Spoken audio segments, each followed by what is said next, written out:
আসসালামু আলাইকুম ভিউয়ার্স, সাফা বাংলা টিভির আজকের সংবাদে আপনাদের স্বাগতম। শুরুতেই থাকছে সংবাদ শিরোনাম। একটা পলাতক দল সর্বাত্মক চেষ্টা করছে আনসেটেল করার জন্য। আরো থাকছে ট্রাম্পের অভিযোগ সত্য নয় বলল পররাষ্ট্র মন্ত্রণালয়। সর্বশেষ মৃত্যুর আগ পর্যন্ত আওয়ামী লীগের রাজনীতি করব না। দেশ বিদেশের সকল সংবাদ সবার আগে পেতে চ্যানেলটি সাবস্ক্রাইব করে রাখুন। এবার বিস্তারিত।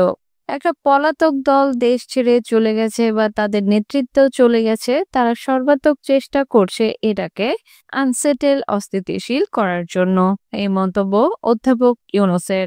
প্রধান উপদেষ্টা অধ্যাপক মোহাম্মদ ইউনূস তার নেতৃত্বে অন্তর্বর্তীকালীন সরকারের প্রায় 7 মাস আইন শৃঙ্খলা পরিস্থিতি সংস্কার ও নির্বাচন ছাত্র নেতৃত্বের নতুন দল গঠন সহ রাজনৈতিক ঘটনা প্রবাহ নিয়ে কথা বলেছেন বিবিসি বাংলার সঙ্গে। একান্ত সাক্ষাৎকারে তিনি কথা বলেছেন ভারতের সঙ্গে বাংলাদেশের সম্পর্কের অবনতির প্রশ্নেও। প্রধান উপদেষ্টার সাক্ষাৎকার নিয়েছেন বিবিসি বাংলার সম্পাদক মীর সাব্বির।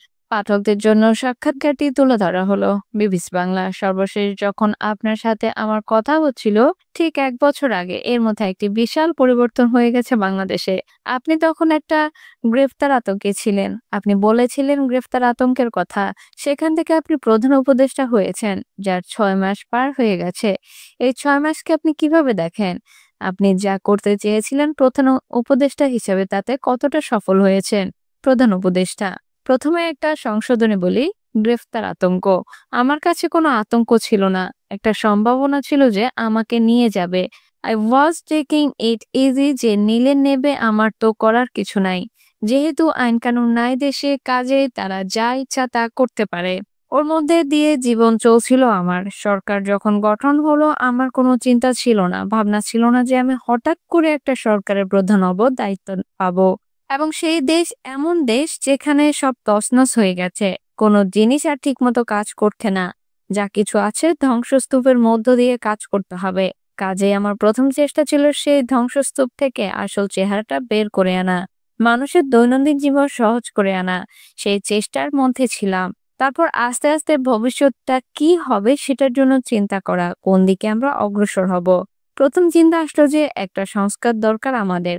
কারণ যে কারণে এসব ঘটনা ঘটেছে, ফ্যাসিবাদী সরকার চলতে পেরেছে, 16 বছর ধরে চলতে পেরেছে, আমরা কিছুই করতে পারি নাই। তিনটা নির্বাচন হয়ে গেল, ভোটারের কোনো দেখা নাই। এই যে অসংখ্য রকমের দুর্নীতি এবং ব্যর্থতা, মিশর ইত্যাদি, সেখান থেকে আমরা কিভাবে টেনে বের করে আনবো? টেনে বের করে আনতে গেলে প্রাতিষ্ঠানিক সংস্কারগুলো করতে হবে। সেজন্য প্রথমে আমরা ঠিক করলাম বিবিসি বাংলা। কতটা টেনে বের করে আনতে পেরেছেন বলে মনে হয় আপনার কাছে? প্রধান উপদেষ্টা।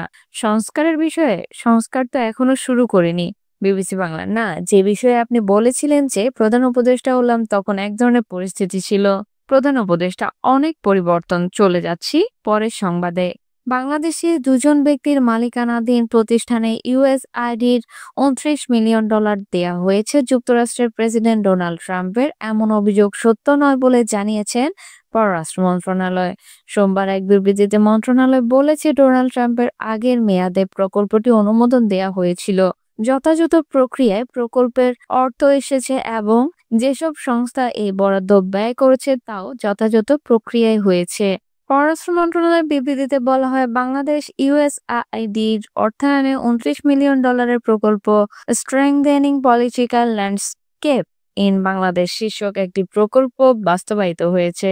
সম্প্রতি মার্কিন প্রেসিডেন্ট ডোনাল্ড ট্রাম্প এই প্রকল্পটি নিয়ে কিছু তথ্য দিয়েছেন, যা নিয়ে জনমনে ব্যাপক বিভ্রান্তির সৃষ্টি হয়েছে।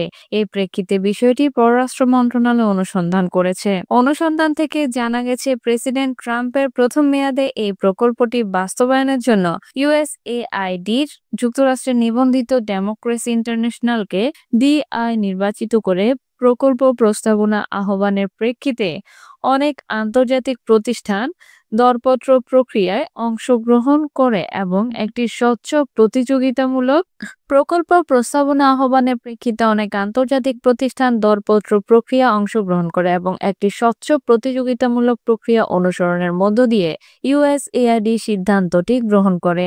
2017 সালের মার্চে চুক্তি সাক্ষাৎকারে পর ডিআই প্রকল্পটি বাস্তবায়ন শুরু করে। পরবর্তীতে প্রকল্পটির মেয়াদ বৃদ্ধি করা হয় এবং এর অর্থ আসে ধাপে ধাপে। শুরুতে এসপিএল প্রকল্পটি ছিল 5 বছর মেয়াদী এবং বাজেট $14 মিলিয়ন।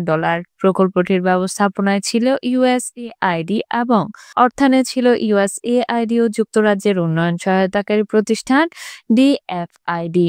বর্তমানে এফসিডিও এই প্রকল্পে ডিএফআইডির অর্থায়নের প্রতিশ্রুতি ছিল $10 মিলিয়ন। বিবৃতিতে বলা হয়, এসপিএল প্রকল্পের মূল উদ্দেশ্য ছিল রাজনৈতিক সহিংসতা হ্রাস করে শান্তি ও সম্প্রীতি বৃদ্ধি, রাজনৈতিক দলগুলোর মধ্যে শান্তিপূর্ণ সহাবস্থান তৈরি, দলগুলোর সক্ষমতা বৃদ্ধি, দলগুলোর অভ্যন্তরীণ গণতন্ত্র চর্চার উন্নয়ন এবং প্রতিনিধিত্বমূলক নেতৃত্বের বিকাশে উৎসাহ প্রদান। প্রকল্পের অধীনে ডিআই বাংলাদেশের জরিপ কার্যক্রম পরিচালনা করে।